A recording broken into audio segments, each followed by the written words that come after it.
So point number one, start with the end in mind. When you start in the beginning, start with the end in mind.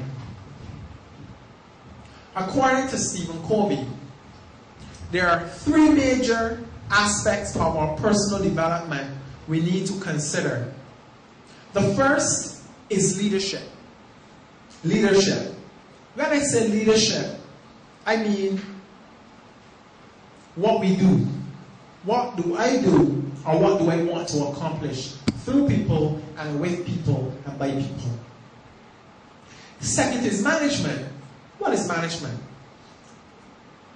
Rightly said, it is how can I best accomplish this thing? And thirdly is productivity. This is the doing part. This is the part that, you hear the song, everybody must work.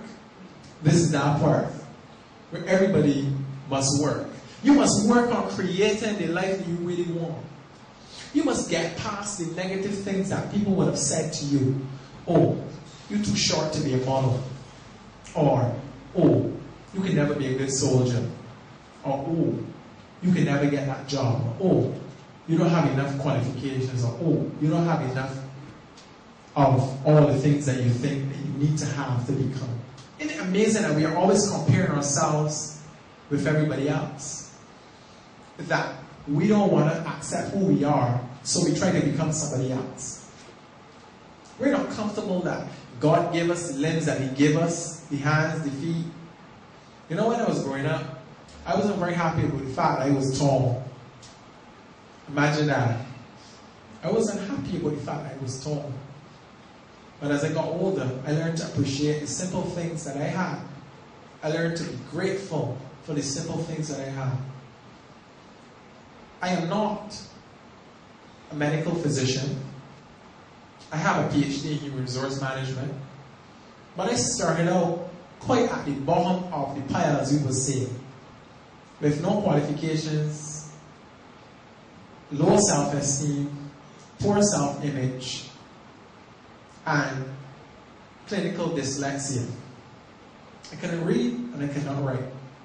And the person who's standing before you is somebody who's gone through the process, who has sacrificed life, given up on a lot of the things that you would want.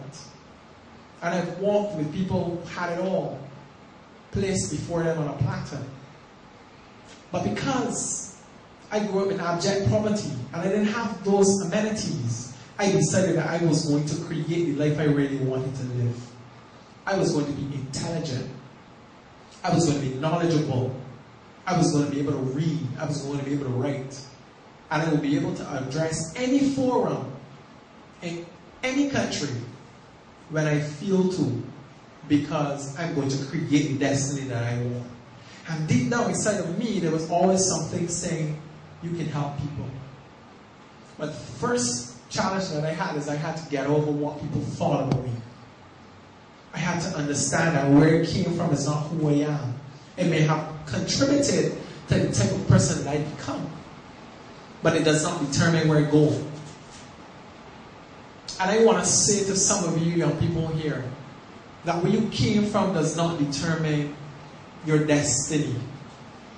What you do with opportunities that are presented to you will determine where you go. Because I wasn't presented with a good education like other people. I wasn't presented with a gold spoon, as we would say.